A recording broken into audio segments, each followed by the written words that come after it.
ನಮಸ್ಕಾರ. ನಾನು ಚಿತ್ರದುರ್ಗದಿಂದ Mehboob Khan, professional cell general secretary. 5ನೇ ತಾರೀಕು ಹಾಸನ ಜಿಲ್ಲೆಯಲ್ಲಿ ನಮ್ಮ ಜನಪ್ರಿಯ ಮುಖ್ಯಮಂತ್ರಿಯಾದ ಸಿದ್ದರಾಮಯ್ಯ ಅವರ ಪರವಾಗಿ ನಾವು ನಿಂತ್ಕೊಂಡಿದ್ದೇವೆ.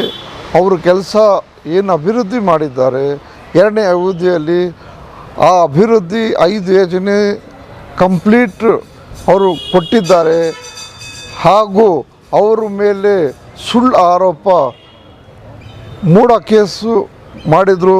ಅದು 3 ಬೈ ಎಲೆಕ್ಷನಲ್ಲಿ ಜನಗಳು ತಕ್ಕ ಪಾಠವನ್ನು ಕಲಿಸಿದರು. ದೇವೇಗೌಡರೇ, ಮೊದಲು ನೀವು ಏನು ಹೇಳ್ತಾ ಇದ್ದೀರಿ ಅಂದರೆ, ನಾನು ಸತ್ರೂ ಮೋದಿ ಹತ್ರ ಹೋಗಲ್ಲ ಅಂದ್ರಿ.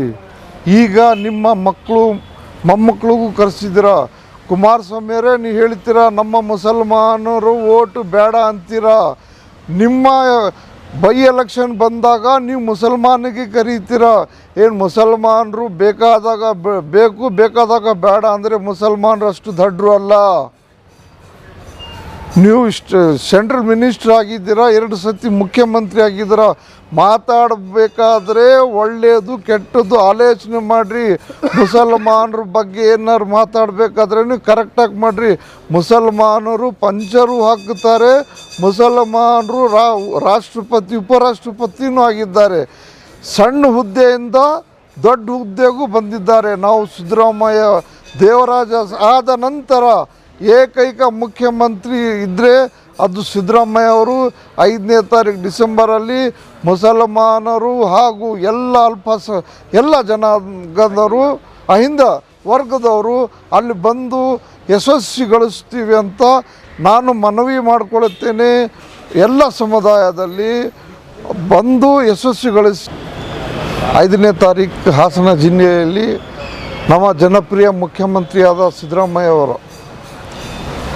ಪರವಾಗಿ ನಾವು ನಿಂತ್ಕೊಂಡಿದ್ದೇವೆ. ಅವರು ಕೆಲಸ ಏನು ಅಭಿವೃದ್ಧಿ ಮಾಡಿದ್ದಾರೆ, 2ನೇ ಅವಧಿಯಲ್ಲಿ ಆ ಅಭಿವೃದ್ಧಿ 5 ಯೋಜನೆ ಕಂಪ್ಲೀಟ್ ಅವರು ಕೊಟ್ಟಿದ್ದಾರೆ. ಹಾಗೂ ಅವರ ಮೇಲೆ ಸುಳ್ಳು ಆರೋಪ ಮೂಢ ಕೇಸು ಮಾಡಿದರು. ಅದು 3 ಬೈ ಎಲೆಕ್ಷನಲ್ಲಿ ಜನಗಳು ತಕ್ಕ ಪಾಠವನ್ನು ಕಲಿಸಿದರು. ದೇವೇಗೌಡರೇ, ಮೊದಲು ನೀವು ಏನು ಹೇಳ್ತಾ ಇದ್ದೀರಿ ಅಂದರೆ, ನಾನು ಸತ್ರೂ ಮೋದಿ ಹತ್ರ ಹೋಗಲ್ಲ ಅಂದ್ರಿ. ಈಗ ನಿಮ್ಮ ಮಕ್ಕಳು ಮೊಮ್ಮಕ್ಕಳಿಗೂ ಕರೆಸಿದ್ದೀರ. ಕುಮಾರಸ್ವಾಮಿಯವರೇ, ನೀವು ಹೇಳ್ತೀರಾ ನಮ್ಮ ಮುಸಲ್ಮಾನರು ಓಟು ಬೇಡ ಅಂತೀರಾ. ನಿಮ್ಮ ಬೈ ಎಲೆಕ್ಷನ್ ಬಂದಾಗ ನೀವು ಮುಸಲ್ಮಾನಿಗೆ ಕರೀತೀರ. ಏನು ಮುಸಲ್ಮಾನರು ಬೇಕಾದಾಗ ಬೇಕು, ಬೇಕಾದಾಗ ಬೇಡ ಅಂದರೆ ಮುಸಲ್ಮಾನರು ಅಷ್ಟು ದಡ್ರು ಅಲ್ಲ. ನೀವು ಸೆಂಟ್ರಲ್ ಮಿನಿಸ್ಟರ್ ಆಗಿದ್ದೀರಾ, 2 ಸತಿ ಮುಖ್ಯಮಂತ್ರಿ ಆಗಿದ್ದೀರಾ. ಮಾತಾಡಬೇಕಾದ್ರೆ ಒಳ್ಳೆಯದು ಕೆಟ್ಟದ್ದು ಆಲೋಚನೆ ಮಾಡಿರಿ. ಮುಸಲ್ಮಾನರ ಬಗ್ಗೆ ಏನಾರು ಮಾತಾಡಬೇಕಾದ್ರೆ ನೀವು ಕರೆಕ್ಟಾಗಿ ಮಾಡಿರಿ. ಮುಸಲ್ಮಾನರು ಪಂಚರು ಹಾಕುತ್ತಾರೆ. ಮುಸಲ್ಮಾನರು ರಾಷ್ಟ್ರಪತಿ ಉಪರಾಷ್ಟ್ರಪತಿನೂ ಆಗಿದ್ದಾರೆ. ಸಣ್ಣ ಹುದ್ದೆಯಿಂದ ದೊಡ್ಡ ಹುದ್ದೆಗೂ ಬಂದಿದ್ದಾರೆ. ನಾವು ಸಿದ್ದರಾಮಯ್ಯ ದೇವರಾಜ ಆದ ನಂತರ ಏಕೈಕ ಮುಖ್ಯಮಂತ್ರಿ ಇದ್ದರೆ ಅದು ಸಿದ್ದರಾಮಯ್ಯ ಅವರು.